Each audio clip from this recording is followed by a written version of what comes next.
Siya po si Combo na tinatawag nating ngero ng Laguna. Isang bakitan na babatero na magagamatan lamakad sa bawat mga kanya mga pasidelo. Magandang umaga mga kantingero, tayo po magbabahagi uli ng orasyon. Ang orasyong ating ibabahagi ngayong araw na ito mga kantingero ay ang orasyon sa lason. Ito po ay ginagamit mga kantingero kung kayo po ay dadayo sa mga lugar na maraming manglalason.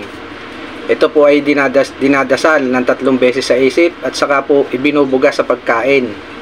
Para hindi po kayo malason sa mga dayo o saan man lugar kayo pumunta na maraming manglalason. Ito naman po ay ginagamit din po sa mga tubig na iniinom para hindi rin po kayo malason mga kantingero. At pwede rin po ito sa mga alak kung kayo naman po ay lasinggero o mahilig kayong dumayo ng inuman at alam nyong maraming mga nanlalason. Usalin nyo lang po ito sa isip ng 3 beses at ibugan nyo sa baso bago inumin. At siguradong hindi po tatalab ang anumang uri ng lason sa inyong katawan. Kaya ingatan nyo po mga kantingero ang orasyong aking binabahagi. At ito po ay subok at ginagamit ng mga matatanda ng araw. Yun lamang po mga kantingero at marami po salamat.